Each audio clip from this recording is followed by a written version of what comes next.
धुवमचलं मनोहरिं टपते वोच्छामि समये पाहुर्मिनमो सुतकेवली भणिदम् नमः समासाराय स्वानुभूत्या चकासते चित्तस्वभावभावाय सर्वभावान्तराचिते।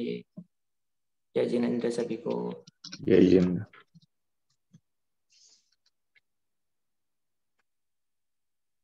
Okay.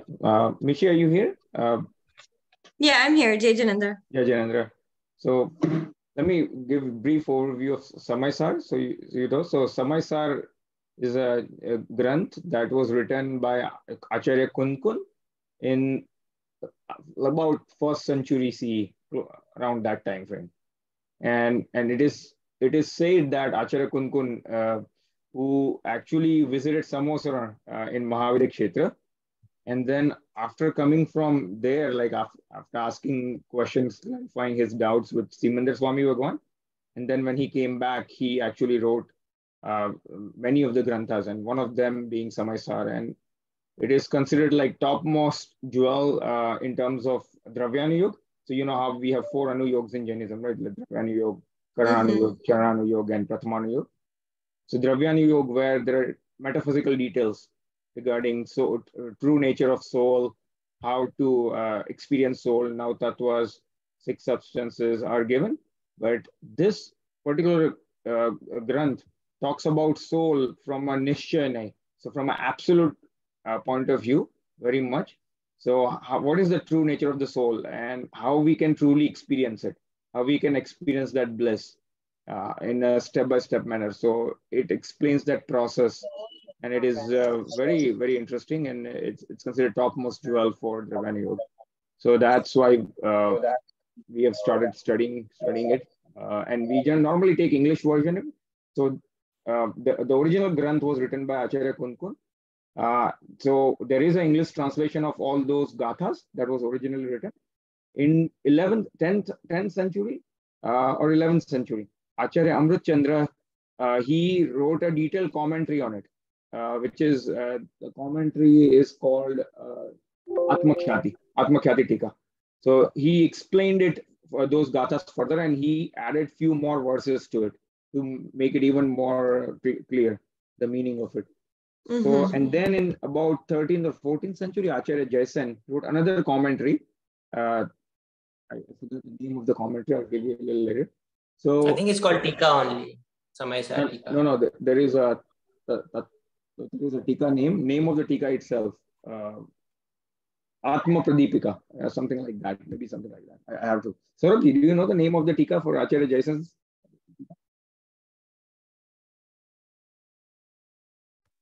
I'll give you the name in a little bit. Okay. But yeah, so he wrote another one, and so there are 2 tikas available. So and then there is an English translation recently done on original gathas by one of the scholar in India. He actually Vijay K. Jain, he's an engineer. He translated in English in consultation with Maharaj Ji and everything. So English, but the commentary English version, if you want that, we have that as well. I think in our description, I have included link to the folders where all of those details, even English version of the commentary include, like, so one Maharaj, Acharya Vishuddha Sagarji Maharaj, he has done pravachan on Samaisar, which actually goes into like a lot of commentaries as well as a lot of details on original gathas. So there is an English translation of those pravachans as well. So normally when we start the class, when we do Samaisar, here we read the English, the original gatha, and the English translation of the original gatha, and then Saurabh ji explains us the meaning of it, and then we also look at the Hindi version of it. But in between, whenever there are that additional verses come that are not available in English, so we switch to the original granth, and then we look at it from there. So you will find us switching between English version and a Hindi version. So that is why we do that. Great, thank you for the background. That's really helpful. Here's the name, Jaisen Acharya Dev Tatparya Vrati. Tatparya Vrati. Yes, Atmakhyati is the other one, the first one. Yes. So yeah, and Saurabh, thank you. Yeah, that's really helpful. Saurabh, Mishi को थोड़ा overview अब तक हमने जो गाथा की उसका थोड़ा ओवरव्यू दे देंगे कि शुरू से लेकर अब तक हमने क्या अभी तक पढ़ा है उसमें थोड़ा।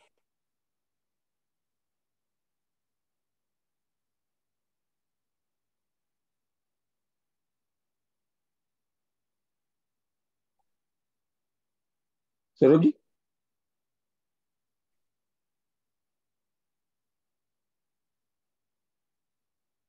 Saurabh ji, are you there?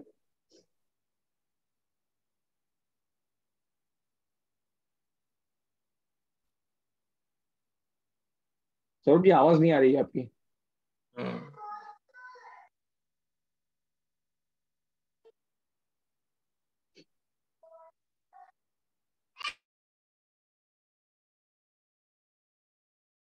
Okay, so while Saurabh is fixing voice from his side, so let me give you a little bit of detail on the Samaisar, like in terms of starting from where we are on about what Gatha we are, Kunjan?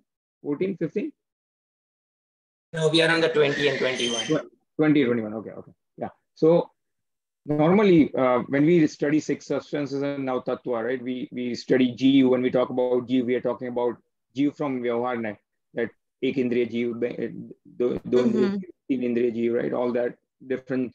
Yeah. And then we talk about Sangni GU, Asangni GU. There are different classifications in those details from Vyavharna.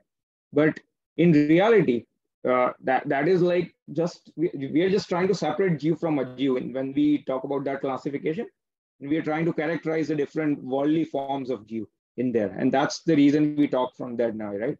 And that now is important so that we understand what the life forms are and how we can practice ahimsa. Now, when it comes to really experiencing the bliss of our soul, we really need to look at the soul in its purity, in its purest form. Like, so how is Siddha Bhagwan's soul, right? Without any of the rag, dvesh, and any more. And what are the true qualities that have already manifested in the Siddha Bhagwan and in Arihant Bhagwan? So that is the soul we have.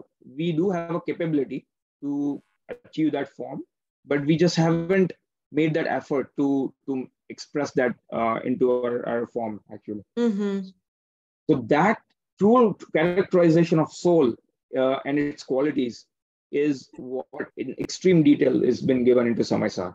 So initially you basically Acharya starts that what Atma is. Atma is just Gnan Darshan Charitra. So Atma is full of just Gnan Darshan Charitra. So he gives some of those, he talks about that.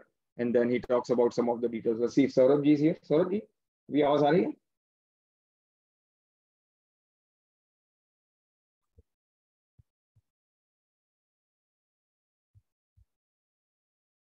Okay, we'll still wait.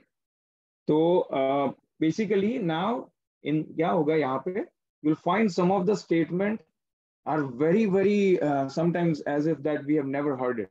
Like Acharya would say that even. Can you listen? हाँ बोलिए अब आ रही है आपकी आवाज। जब आपकी आवाज आ रही। सर जी ये बोला था कि आप मिशी को जो गाथा 1 से 20 तक की जस्ट ब्रीफ समरी आप दे सकते हैं उसको कि कैसे शुरुआत हुई ग्रंथ के शुरुआत में और अब हम कहाँ पे हैं बता देते हैं।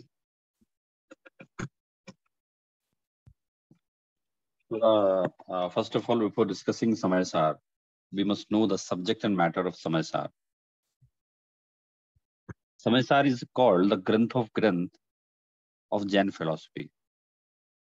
Why it is called? Because it directly talks about the aim, the purpose, or the salvation. So here in Samaisar, Acharya Kunkund is not talking about any specific person, any specific Tirthankar, any specific Bhagwan. But Samaisar is only Granth in whole, just Jinagam, which is available right now, which reveals about the process, how you can realize your soul, how you can realize yourself and can get salvation. Not at present, but after realization, your soul, you will have Samadasan, Gyan and Charitra. And later on in next bhav, next to next bhav, you can get salvation. So Samaisar, whole Samaisar is only talking about how you can just know your soul, and you must have the power, capacity to achieve anything. Anything, it means the realization of soul or salvation or anything.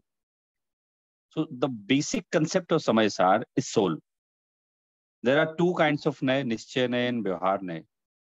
So Vyavhar Nay talks about Bah external charitra, like breath, upavas, etc. And Nischay Nay talks about only soul. So Samaysar is Nischay Nay centric Granth, and this, at the time of reading Samaysar, we must just keep in mind that Samaysar is Nischay Nay centric Granth. So especially Acharya is telling initial gathas, till 12 gathas, he's trying to explain about Nay, what Nay I will use here. So till 12 gatha, he explained about Nischay Nay and Vyavhar Nay, and he's clearly saying that I am writing this Granth for those people who just want to get rid of the miseries of this world. And second thing, if I have just committed any mistake at the time of writing this Granth, so those who are intelligent, those who are a scholar can rectify and can modify according to that. It is not possible that so scholar, so great learned person like Acharya Kunkun can commit any mistake at the time of writing this Granth. But you know, those people who are great and actually knowledgeable, they are very humble in their language and they're very polite in their behavior. That's why Acharya Kunkun in Gatha number 6 just told here that if I have just committed any mistake. Second thing, in a Gatha, 8 number Gatha, Acharya Kunkun saying it is very easy to know about the sansarik cheez, sansarik vastu. It means it's very easy to listen stories of a family, friends, husband and wife. So Acharya Kunkun has used the word Kam Bhog Bandhan Ki Katha. Kam Bhog Bandhan Ki Katha, it means Rag, Rag Ki Katha. And he told it's very easy to listen these type of talks, these type of stories. And we usually see in our day-to-day life that it's very easy to listen through movies, through storytelling, through podcast, anything. But it's very difficult to listen those stories which can reveal, which can tell you about your soul, which can talks about salvation. So Acharya Kunkun is clearly saying that I will only talk about soul and nothing else. So Samaysar is basically, if you just ask a question of what Tirthankar Samaysar describe, so the answer is no Tirthankar, no Bhagwan, no any specific person, but soul as a whole. So the soul of those who have just achieved salvation, those who is going to be Siddh, those who has got this salvation, and those who is willing to be like that. So whole Samaysar is talking about only self-realization and nothing else, because Acharya Kunkun has already told that it's very difficult to listen this type of katha. And in whole Granth, he is not talking about anything, only the katha which will tell about your soul. So in after 12 Gatha, he had just, there are some Kalash by Acharya Amritchand. So Acharya Amritchand has written Kalash and Tika.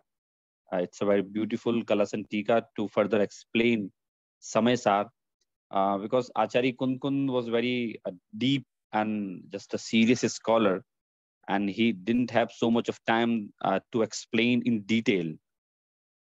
So Acharya Amritchand understood the mindset or sense of Acharya Kunkun, and he wrote Tika in Sanskrit, Samaysar Kalash. So after 12 number Gatha, there is a one Kalash. यदि चाहते हैं जैन दर्शन में प्रवर्तना जगत में, निश्चय नयो व्यवहार निश्चय नयो में से किसी को छोड़ो नहीं, व्यवहार नय बिन तीर्थ का और नित्य नियत नय बिन तत्व का ही लोप होगा, इसलिए तुम किसी को छोड़ो नहीं. So after 12 Gatha, Acharya Amritchand explained that though we are going to talk about Nischay Nay, but you must remember in mind that there is a one Nay which is called Vyavhar, and you must know व्यवहारने as व्यवहारने, निश्चयने as निश्चयने. Pandit Todomilji just told in unit 7 this type of statement कि निश्चय नय को निश्चय नय को निश्चय नय के रूप में जाना जाए और व्यवहार नय को व्यवहार नय के रूप में जाना जाए, यही उसकी सच्ची समझ है.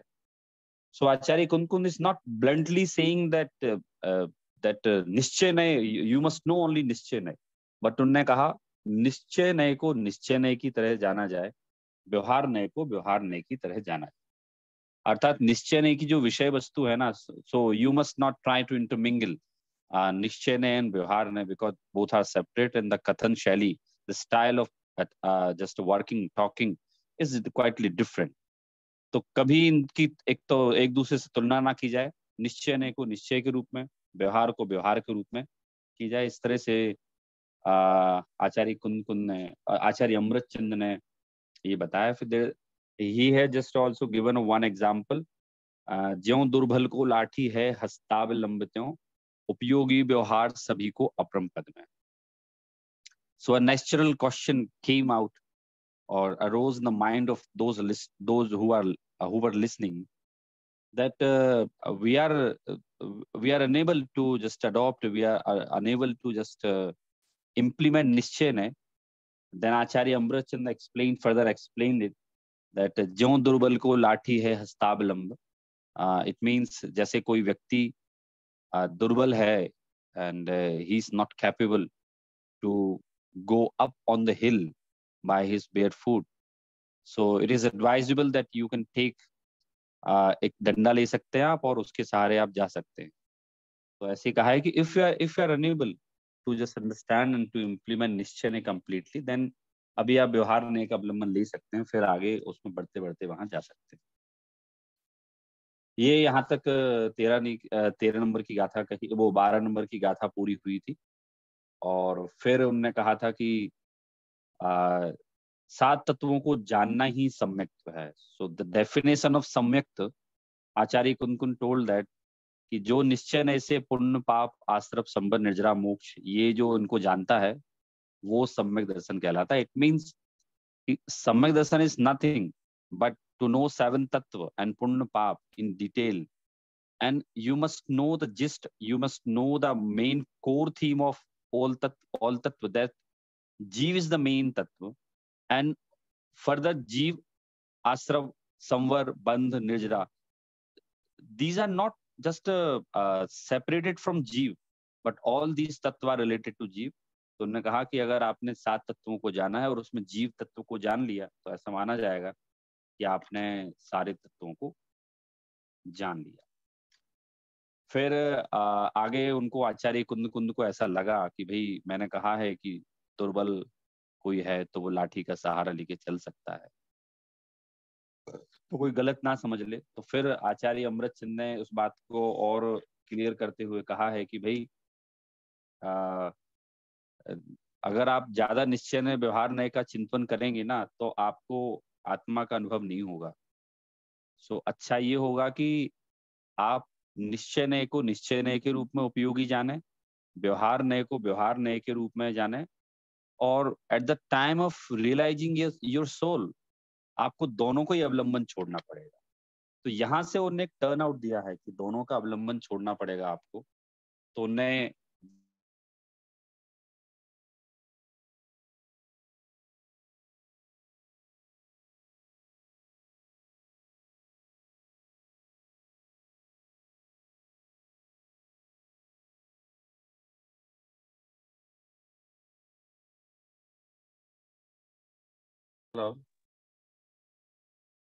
हाँ सौरभ जी, अभी आपकी आवाज आ रही, बीच में कट गई. तो उनने यहाँ बता दिया कि आप अगर आत्मा का अनुभव करना चाहते हैं तो आपको दोनों नयों का अवलंबन छोड़ना पड़ेगा. तो ये उनने ये बता दिया कि at the time of realising your soul there is no use of व्यवहार नय एंड निश्चय नय एज वेल. तो यहाँ उन्होंने एक मैसेज दिया कि आत्मा के अनुभव के काल में कोई चीज ख्याल नहीं रहती, ना तो निश्चय नय का विकल्प, ना व्यवहार नय का.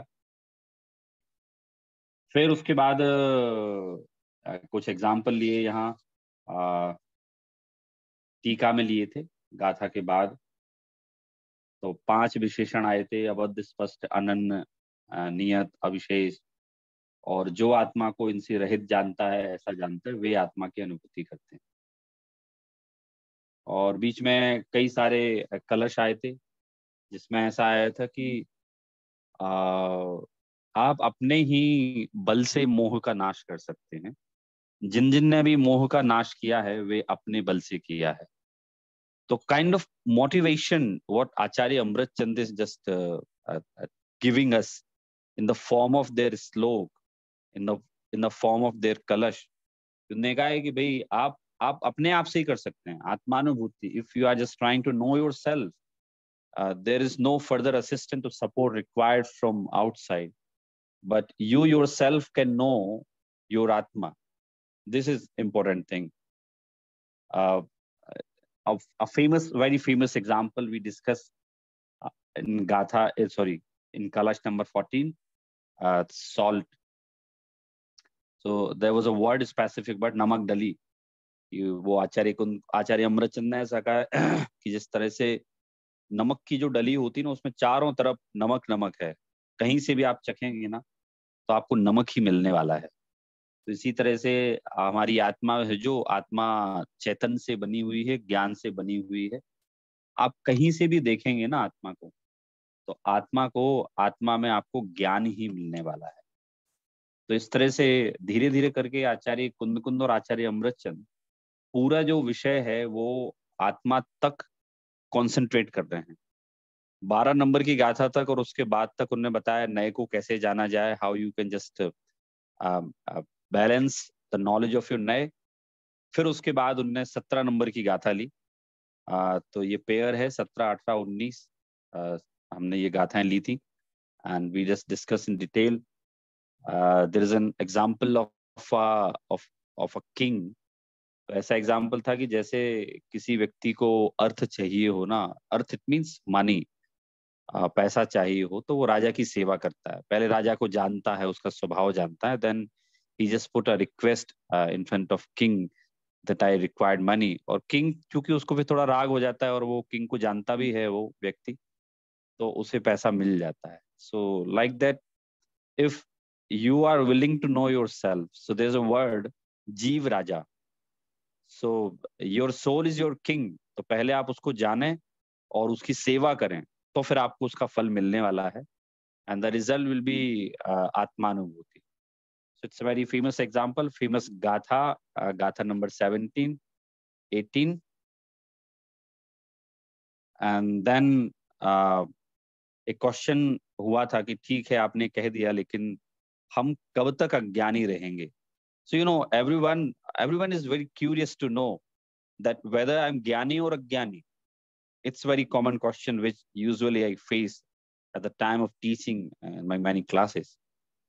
आचार्य कुंद ने इस बात को फील किया. He felt that it's a very common question, and the person who is reading Samayasar or listening Samayasar, so definitely naturally a question will arise in his heart, in his mind, that whether I'm ज्ञानी or अज्ञानी.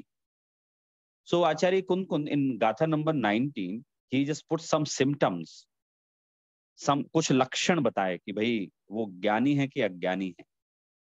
तो उन्होंने कहा कि मैं कर्म हूं, नौ कर्म हूं, या है हमारी ये सभी, यह मान्यता जब तक रहे अज्ञानी है तब तक तभी। Until and unless you are considering yourself as body, you are considering yourself as just a bit karma, you are just thinking that it is my family, it's my money, it's my country. तो जब तक आप ऐसा मानेंगे कि ये सब कर्म अर्थात 8 कर्म, 9 कर्म अर्थात शरीर और उससे संबंधित पदार्थ, जब तक आप ऐसा मानेंगे ना, तब तक आप अज्ञानी रहेंगे। सो ये गाथा बहुत अच्छी, मतलब वैसे तो मुझे सारी गाथाएं अच्छी लगती हैं, लेकिन ये गाथा मुझे इसलिए अच्छी लगती है कि whenever I just the question is asked to me, हम अज्ञानी हैं कि ज्ञानी हैं, ये बताइए।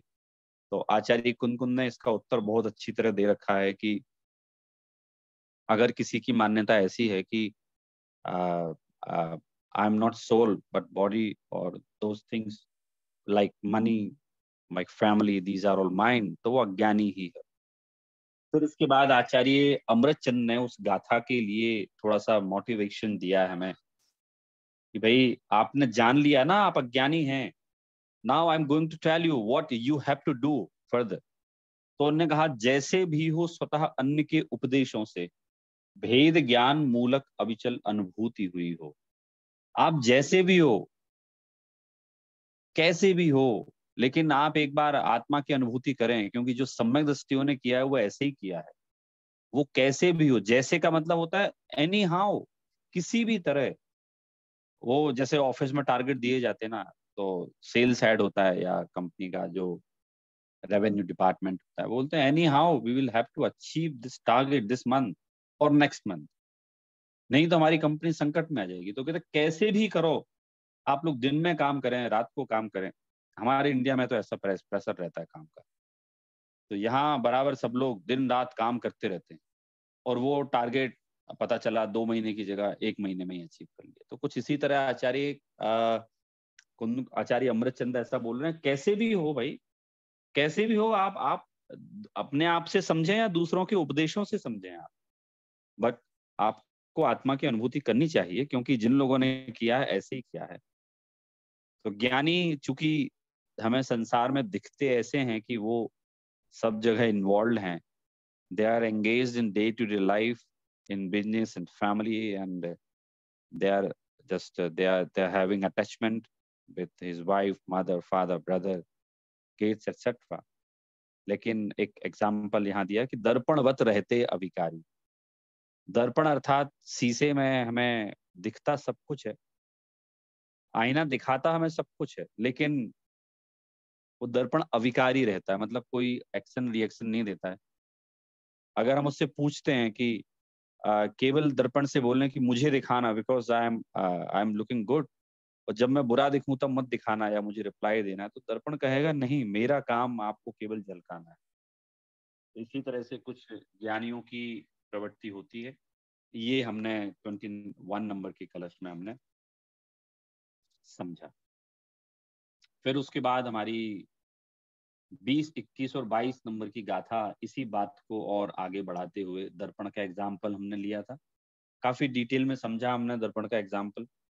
और आप जानते हैं सब लोग कि ये हम लोग जो विषय वस्तु पढ़ रहे हैं ना, हमें अभी पढ़ते समय ऐसा लगेगा कि हाँ हमें सब समझ में आ गया, याद भी हो गया। आई am not questioning about your memory, लेकिन मैं ये कह रहा हूँ कि हम थोड़े टाइम बाद भूल जाते हैं। पता है, भूलना स्वभाव है सूक्ष्म ज्ञान का। ये जो एग्जाम्पल, जो दर्पण का एग्जाम्पल है, it's a really very famous example कि अलिप्त कैसे रह सकते हैं आप, ज्ञानी जीव अलिप्त कैसे रहते हैं। वो ऐसा दिख रहे हैं कि they are involve in that, but they are detached from everything. तो ये दर्पण का एग्जाम्पल दिया है। और इसी बात को फिर आगे बढ़ाते हुए 20, 21, 22 नंबर की गाथा पे हमने चर्चा स्टार्ट की थी। गाथा हमने पढ़ी थी, फिर से पढ़ लेते हैं हम।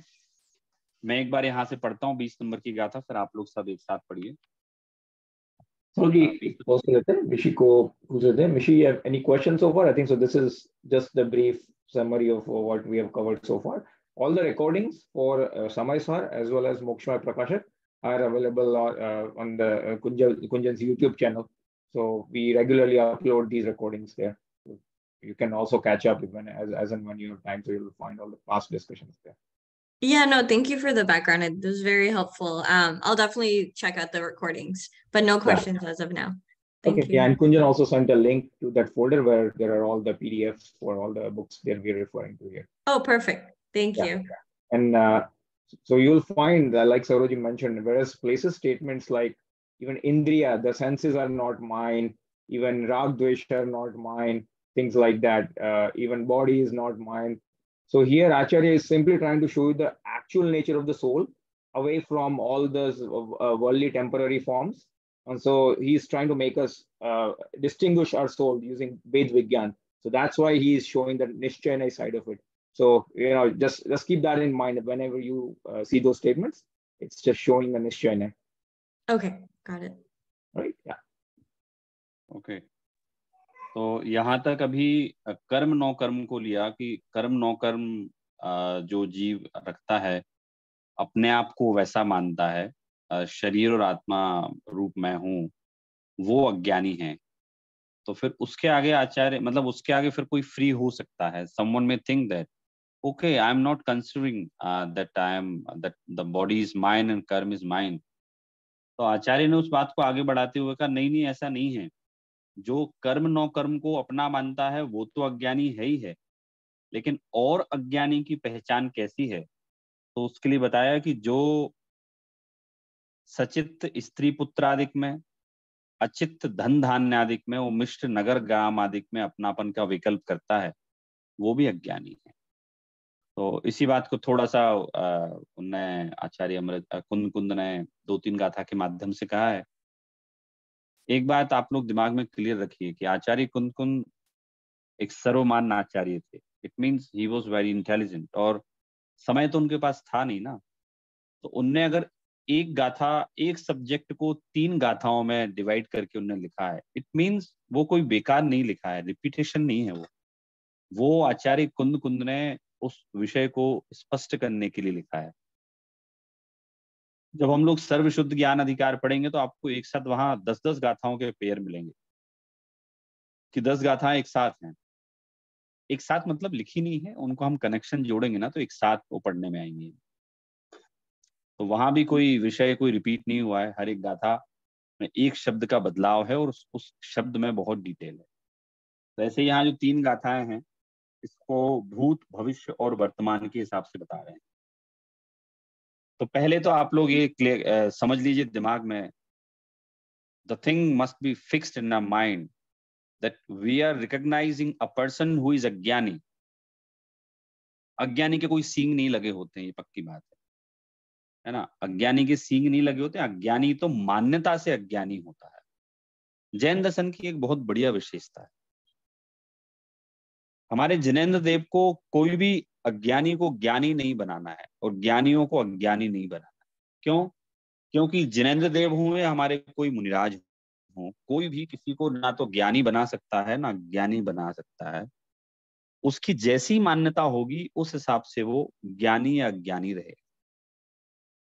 तो ये एकदम हमारे दिमाग में स्पष्ट होना चाहिए कि there is no any external force, even Jinendra Dev, even Indra, even Muniraj, anyone else, the most powerful person of this world, Indra.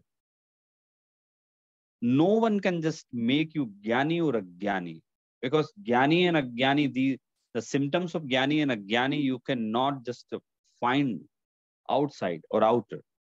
But these symptoms are individuals, you know. You can recognize yourself that you are Jnani or Ajnani by the statement which is being given by Acharya Kund Kund. So in Gatha number 19, 20 and 21, Acharya Kund Kund is clearly saying that the person who is considering himself that Sachit Istri, it means wife, Putradi, my son, ये मेरे हैं, ठीक है। Last time I clarified why Acharya Kund Kund has stated Istri and Putra. तो कोई पूछ सकता है तो क्या स्त्री पुत्र के अलावा हमारा कोई और रिश्ता होता ही नहीं है? वो उन्होंने इसलिए लिया कि लोगों को सबसे ज्यादा पागलपन इन्हीं रिश्तों में रहता है। इनके लिए वो अपने माता पिता भाई सबको छोड़ देता है। तो इसलिए आचार्य ने स्त्री पुत्र को लिया कि साहब वो स्त्री पुत्र के लिए सब छोड़ देता है, माता पिता भाई को। तो उन्होंने कहा भाई ये आप जिनसे इतना भयंकर अटैचमेंट कर रहे हैं ना, दीज आर नॉट योर्स। अगर आप उनको अपना मानते हैं तो आप अज्ञानी हैं।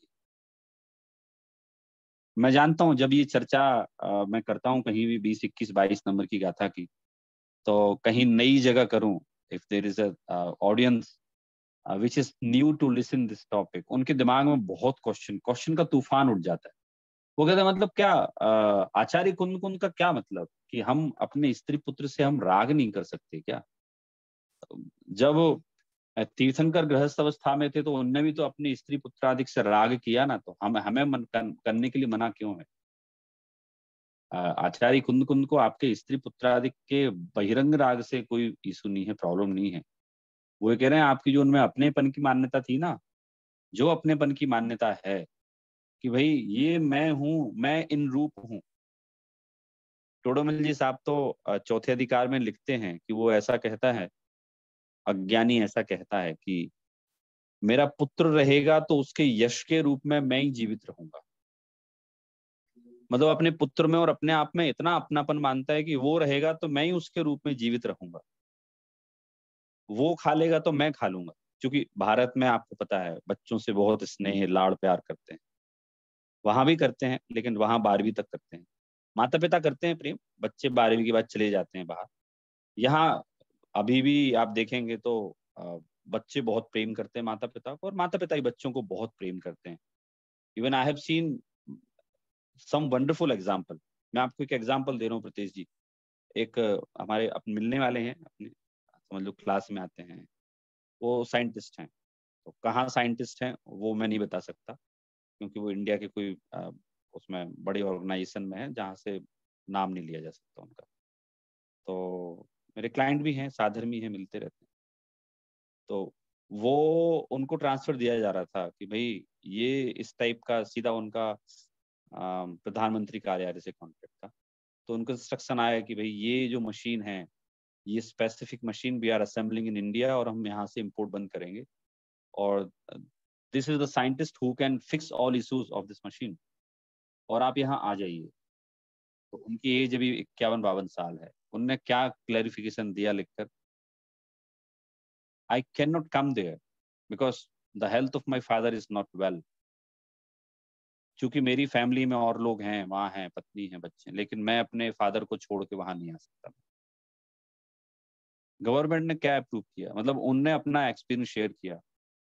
वो बहुत बड़ी मशीन थी, वो पार्ट पार्ट में गवर्नमेंट ने यहाँ भेजी, उनने पूरे इश्यूज फिक्स किए, और फिर उनने वहां लौटा दी उसको।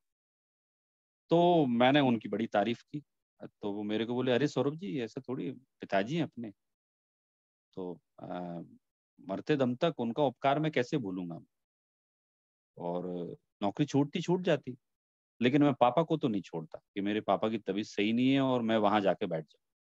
तो कहने का मतलब, ये आचार्य ने जो स्त्री पुत्रादि का एग्जाम्पल लिया ना, वो भारत में इतना स्नेह है पुत्र का पिता के प्रति, माता के प्रति, माता का पिता का अपने बच्चों के प्रति इतना स्नेह है।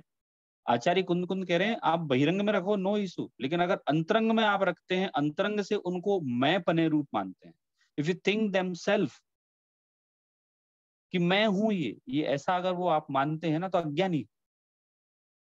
मेरे ख्याल से आप लोगों को कोई क्वेश्चन नहीं होगा कि आचार्य कुंद कुंद ने ऐसा क्यों कहा कि जो स्त्री पुत्रादिक में अपनापन रखता है वो अज्ञानी। तो उनका कोई बहिरंग की आपकी ड्यूटी निभाने से आचार्य को प्रॉब्लम नहीं थी।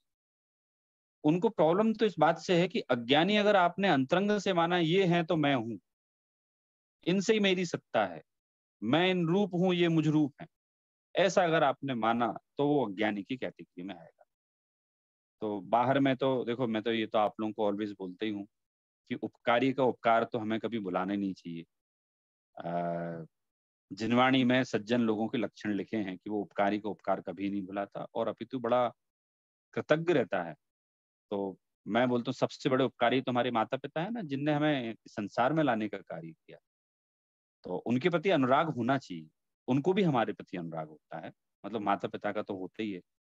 बच्चों के लिए उपदेश है कि भाई उनको होना चाहिए। यहाँ कह रहे हैं आचार्य कि मुझे उससे प्रॉब्लम नहीं है, आप लौकिक गृहस्थ जीवन में हैं और माता पिता का सम्मान कर रहे हैं, माता पिता बच्चों का स्नेह रख रहे हैं, this is not the issue. Issue क्या है पता है, कि भाई अगर आप उसमें अपनेपन की मान्यता रखते हैं, यहाँ क्या ऐसा विकल्प करता है, ऐसा विकल्प करता मतलब आप अंदर से ऐसा सोच रहे हैं, ऐसा विचार कर रहे हैं, ऐसी मान्यता आपकी है? जैसे कोई एकदम फिक्स मान्यता कर लेना, आप लोगों की तो वैसी नहीं है। मेरी कुछ और जो एनआरआई हैं, ऑस्ट्रेलिया में हैं, यूके में हैं, आपके यूएस में भी हैं कुछ, तो आप लोग तो कोई यंग हैं, लेकिन कुछ लोग जो बहुत पहले गए थे, तो उनकी मान्यता आज भी इंडिया के बारे में वैसी है, आज से 40 साल पहले की, 30 साल पहले की।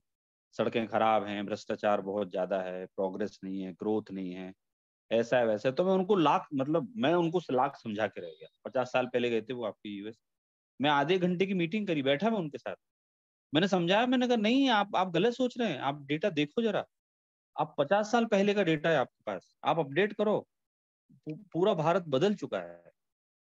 नहीं, लेकिन अब उन्होंने तो दिमाग में फिक्स कर लिया कि नहीं ऐसा ही है, तो मैं नहीं बदल पाया। तो आचार्य कुंद कह रहे हैं जो ऐसा ही है कहता है, ऐसे विकल्प करता है।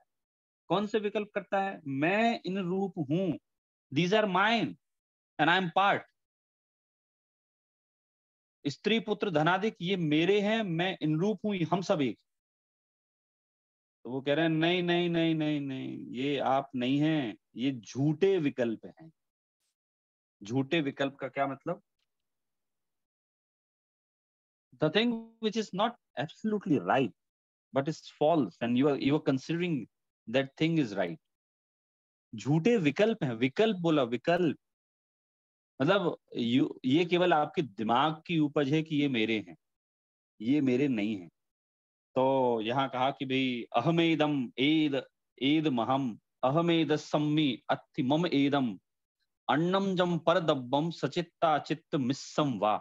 अहमेदम ये मैं हूं, एद महम अहमेद सम्मी अत्थि मम एदम।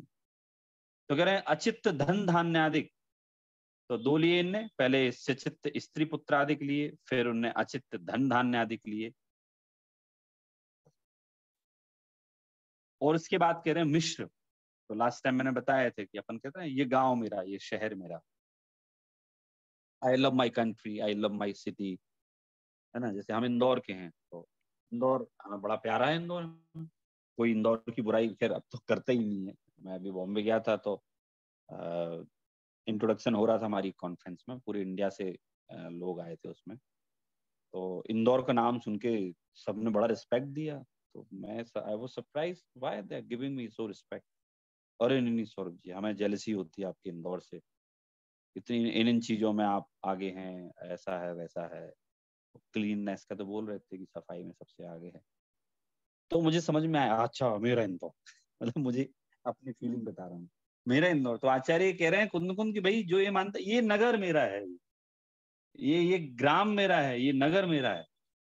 भाई जो जिस देश में रहता है वो उस देश को अपना मानता है। आप लोग वहां रहते हैं, आप लोग वहां अपना मानते हैं। आप लोग से जब चर्चा होती है, आप कहते नहीं सौरभ जी हमारे यहाँ ऐसा सिस्टम है, हम लोग ऐसे रहते हैं, हमें यहीं रहना अच्छा लगता है। मैं कहता हूँ मुझे यहाँ रहना अच्छा लगता है। कोई गांव वाला होता है, वो कहता है सौरभ जी इंदौर 2 दिन रहा जा सकता है, लेकिन अब मैं आई can not stay for ever here, मुझे अपने गांव में अच्छा लगता है।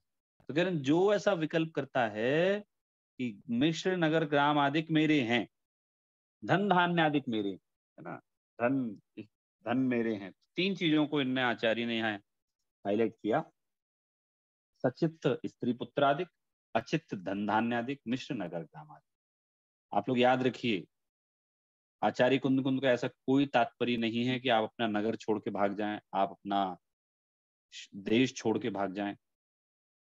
उनका ऐसा कोई तात्पर्य नहीं है कि आपके घर में जो धन रखा हो उससे घर से बाहर फेंक दें। उनका ऐसा कोई तात्पर्य नहीं है कि आपकी स्त्री पुत्रादिक हैं उनसे आप बुरा बर्ताव करने लगे, क्योंकि अगर आप उनको अपना मानेंगे तो अज्ञानी कहलाएंगे। यहाँ आचार्य कुंद कुंद कह रहे हैं कि जो भी बदलाव आपको करना है आपकी मान्यता में करना है, आपके विकल्पों में करना है। फिर इनने 3 टेंस लिए, प्रेजेंट पास्ट एंड फ्यूचर। तो उन्होंने कहा कि ये सब द्रव्य मैं हूं, मैं इनका हूं, ये मेरे हैं, ये मेरे पहले थे, इनका मैं पहले था, तथा भविष्य में मेरे होंगे, मैं भी भविष्य में इनका होऊंगा। वह व्यक्ति मूढ़ है और अज्ञानी है। मतलब उनने थोड़े से अगर कोई स्पेस छूट रहा हो ना, तो आचार्य कुंद कुंद ने स्पेस छोड़ा नहीं। उनने कहा अगर आप ऐसा मानते थे, अगर आप ऐसा मानते हैं, अगर आप ऐसा मानेंगे कि मैं इनका था, मैं इनका हूं और मैं इनका रहूंगा, तो अगर आप ऐसा मानते हैं, कोई व्यक्ति इन लक्षणों सहित अगर है तो वो मूढ़ है, अज्ञानी है।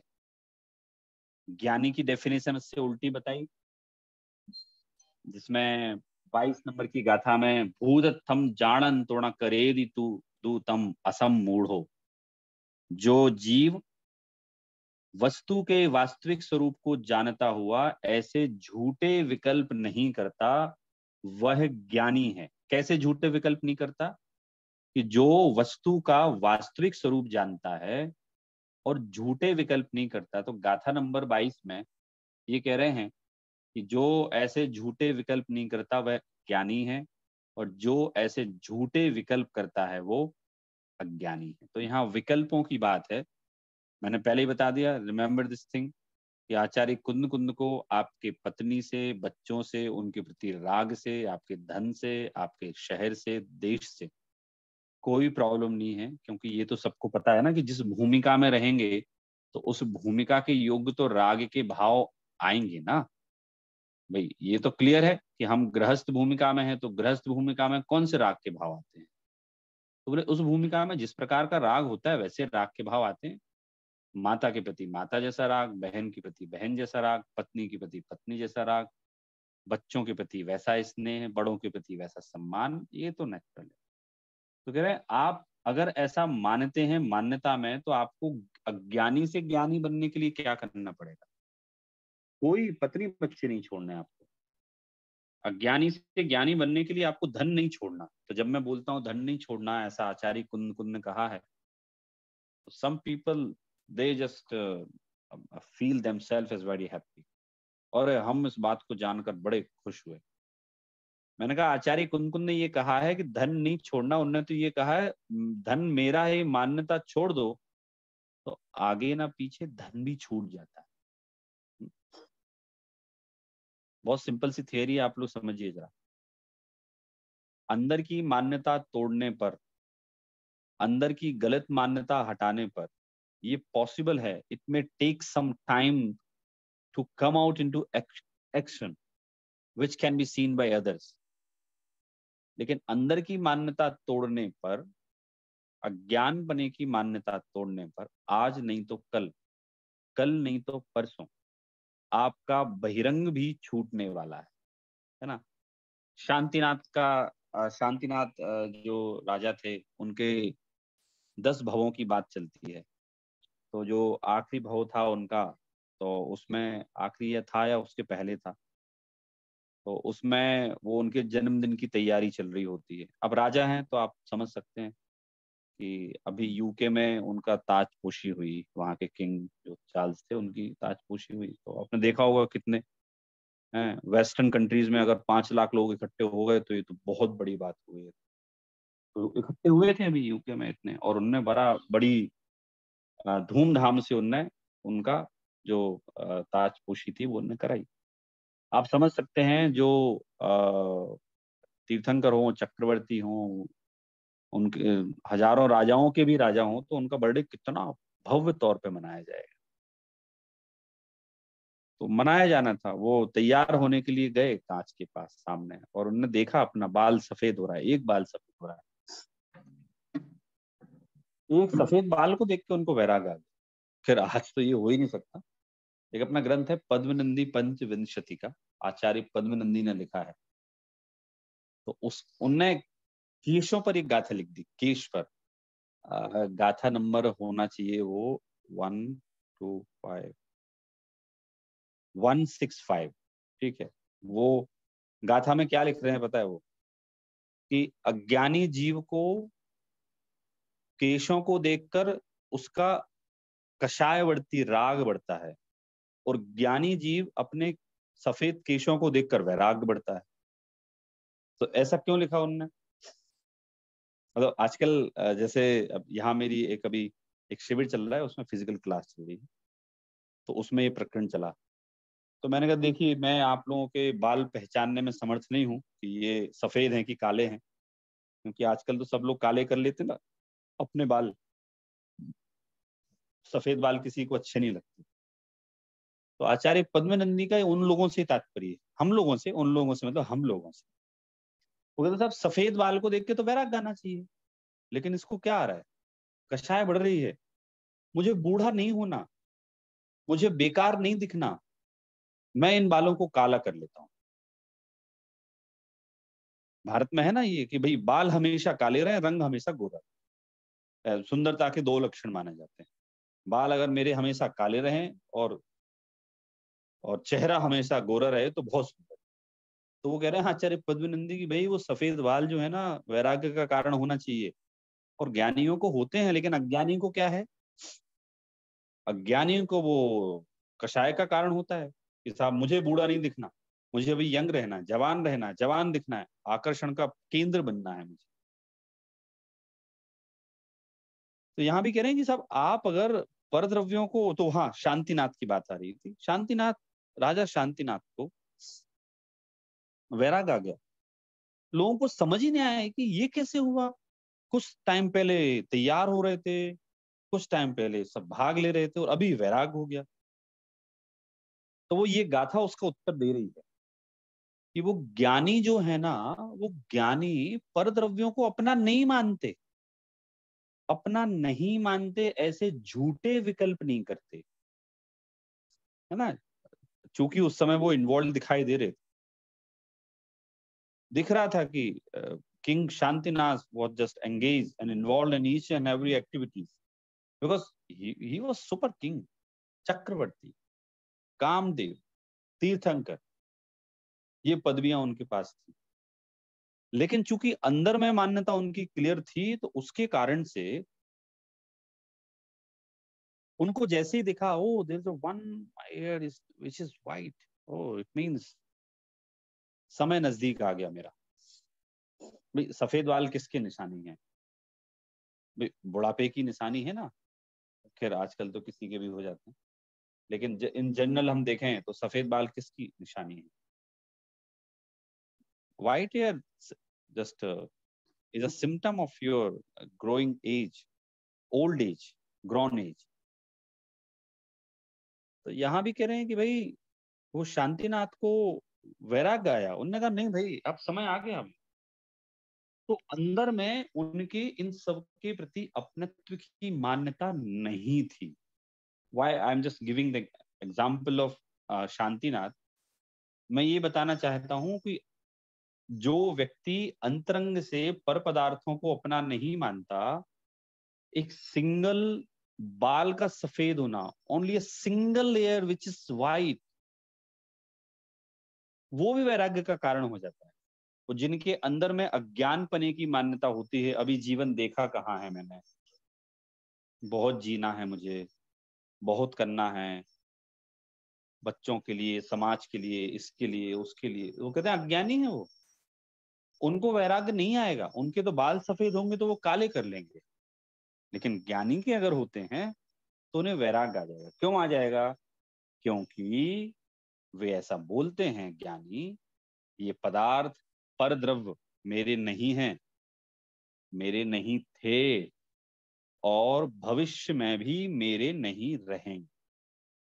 वे ऐसा मानते हैं, ऐसे विकल्प करते हैं वो कि ये मेरे नहीं हैं, नहीं थे, इसलिए ज्ञानी है। तो उनका थोड़ा सा भी कोई वैराग्य का कारण बनता है। वो कहते हैं ना, अपन कहावत है हमारे भारत में कि भाई तुम्हें तो लड़ने का बहाना चाहिए, और थोड़ा सा कोई बहाना ढूंढ के तुम लड़ाई चालू कर देते हो मेरे। ऐसे यहाँ भी है कि भाई ज्ञानियों को तो अंतरंग में तो पर पदार्थों के प्रति अपनत्व है ही नहीं, तो उनको तो एक बहाना चाहिए वैराग्य का। आप थोड़ा कुछ हुआ, बाल सफेद हुआ और वैराग्य, दूसरे का कोई मरण देखा, वैराग्य। तो इस तरह से ये जो 20, 21, 22 नंबर की गाथा है, ये गाथा में यही कह रहे हैं कि पर में अपनापन और अनुभव करने वाले सभी लोग अज्ञानी, और आत्मा में अपनापन और अनुभव करने वाले सभी ज्ञानी हैं। मूलतः ज्ञानी और अज्ञानी की यही पहचान है। So those people who think themselves attached with others, they all are अज्ञानी. And a person who thinks himself detached from others is ज्ञानी। ये लक्षण है बस। ज्ञानी अज्ञानी का क्या लक्षण है? साहब जो जीव पर पदार्थों में अपनत्व मानता है, पर को अपना मानता है, वो अज्ञानी, और जो पर को अपना नहीं मानता वो ज्ञान। तो ये गाथाएं हमारे बहुत सारे प्रश्नों का उत्तर दे सकती हैं। इसमें I can add one thing कि हमें दूसरे का ऑपरेशन नहीं करना है इसमें। हाँ सौरभ जी, मैंने देखा है उनको बहुत राग है पैसे से, मैंने देखा है उनको बहुत राग है पत्नी बच्चों से, माता पिता से, वो तो पक्के में अज्ञानी है। So, Acharya Kundkund is not giving these sutras to examine others. But as you know, that Samaysar is a shastra for individual, not for society, not for country, not for family. All the statements which we are just reading and listening in Samaysar is not for all. It is for all, but individually. तो हम इसको पढ़ के एक बात clear कर लें कि we do not try to recognize others. हाँ सौरभ जी, उनका मैंने देखा है, वो बड़े 80 साल के हो गए हैं, 70 साल के हो गए, लेकिन अभी भी कितना राग करते हैं अपने धन से, बच्चों से, मकान से।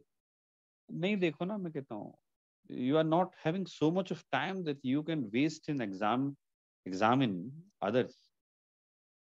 ये हमें जो प्रयोग करना है वो हमें स्वयं पे करना है कि हम अपने अंदर जाकर देखें कि हमारे अंदर कितनी राग की, हमारी कितनी अंदर गहरी जड़ें जमी हुई, बहुत ज्यादा जड़ें जमी हुई हैं, बहुत ज्यादा ज्ञान भरा हुआ है। then we will just try to eradicate that, we just must try to remove that, उसे हटाएं हम। समयसार शास्त्रों का भी शास्त्र क्यों कहा जाता है पता है आप? क्योंकि समयसार हमारे अंतरंग की जो धारणा है ना उसको बदलने का काम करता है, अज्ञानी पने की धारणा को ज्ञान में कन्वर्ट करने का काम करता है। That's why Samaysar is special, you know. I personally have felt that or experienced that. Samaysar पढ़ के मन ही नहीं भरता कभी, पता है, साधारण सी बात है। प्रशंसा किसे अच्छी नहीं लगती? मैं आपकी करूंगा तो आपको भी अच्छी लगती है, और आप मेरी करेंगे मुझे भी अच्छी लगेगी। संसार में कौन ऐसा है जिसकी जेन्युइन प्रशंसा की जाए, वो गुण उसमें हो और वो उसको अच्छी ना लगे? समयसार क्या है? What is Samaysar? समयसार में आपकी प्रशंसा की गई है, आपकी बात बताई गई। तो इस तरह से ये जो समयसार है इसमें ज्ञानी अज्ञानी के लक्षण बताए हैं। फिर इसके आगे आचार्य अमृतचंद ने इसी बात को और डिटेल में समझाया है, अग्नि और ईंधन के उदाहरण से समझाया है। बड़ा इजी है वो एग्जाम्पल, हम लोग इसको नेक्स्ट टाइम डिटेल लेंगे। फिर उसके बाद 22 नंबर का कलश लिखेंगे आचार्य अमृतचंद, और उसमें एक मोटिवेशनल डोज हमें देंगे कि भाई ये जो आप लोगों ने अपने आप को ऊपर पदार्थों से अपना मान रखा है उसे छोड़ दो। तो इस तरह से हमारा आज का प्रकरण पूरा हुआ। और मैं तो ऐसा बोलता हूँ कि समय तो देखो जाते ही जाता है, समय तो जाएगा हमारा, लेकिन अगर एक हफ्ते में से 1 घंटे भी हमारा समय समयसार मोक्ष मार्ग प्रकाशक जैसे महान शास्त्रों को सुनने में चला गया, तो हम ऐसा मानेंगे कि हमारा तो मनुष्य भव उसके सुनने से ही हो गया। जो समय हमने पूरे हफ्ते वेस्ट किया है उसका पछतावा अगर हमें नहीं हो, उसके लिए if we listen 1 hour this class, though I am taking this class, but ये तो आचार्य कुंद की बात है ना, ये तो हम आचार्य कुंद से सीधे कनेक्ट हुए, तो हमारे तो 1 हफ्ते की पूरी सार्थकता हो गई। What the time we have wasted during whole week, but only Sunday when we listen Samaysar or Moksha Marg Prakashak, these are just pearls and gems which can give you not only self-realization in future salvation, but also balanced kind of thinking by which you can just get better life decision. Each and everything can be in balance in your Laukic life. तो इस तरह से हमने समय सार पढ़ा और आज थोड़ा सा रिवीजन भी हो गया, अच्छा रहा। नए स्टूडेंट हैं, उनके कारण से रिवीजन हो गया, तो आप लोगों को भी समझ में आया होगा। चलिए अभी हम लोग खत्म करते हैं और जिनवाणी स्तुति लेते हैं हम लोग। बहुत अच्छे से समराइज किया सौरभ जी आज का पूरा क्लास, मतलब पूरा रिवीजन ही हो गया। और सेकंड थिंग, आपने जिस तरह से कहा ना, जो 1 घंटा मतलब दिन वीक में आपने वेस्ट कहा, उसे वेस्ट को हम तो बहुत ही, वो ही एक काम का 1 आवर है, और बाकी सब तो बाकी वेस्ट गिन रहा हूँ मैं तो। So very nicely summarized. And Mishi, definitely, you know what Saurabh ji is saying is definitely don't miss the class. That's what he's trying to emphasize on. Saurabh ji, और एक एग्जांपल भी याद आ रहा है कि कल मेरी किससे बात हो रही थी, तो मैंने उनको पूछा कि मतलब रिटायरमेंट के बारे में, तो वो ये सोचते हैं कि रिटायरमेंट के बाद तो मैं मतलब अभी तो फ्री हो जाऊंगा, पूरा टाइम हो जाएगा, बहुत ही अच्छा, अभी तो बस काम कर से बच जाऊंगा। तो मुझे वो बात थोड़ी उससे ऐसे लगा, मुझे लगा कि रिटायरमेंट में टाइम मिलेगा कि रिटायरमेंट के बाद टाइम मिलेगा, दोनों में वो कंफ्यूजन उनको लग रहा था। So I will be stress free, ऐसा सोच रहे थे। people are very ignorant because they are not doing स्वाध्याय। तो वो ये कॉमन स्टेटमेंट आएंगे। चलिए बढ़िया, हम जिनवाणी लेते हैं। निज निधि निज में बताई आनंद उसके लिए जिनवाणी माँ को वंदना सतबार। जय जिनेंद्र सभी को। जय जिनेंद्र। Thank you Saurabh ji. जय जिनेंद्र। जय जिनेंद्र।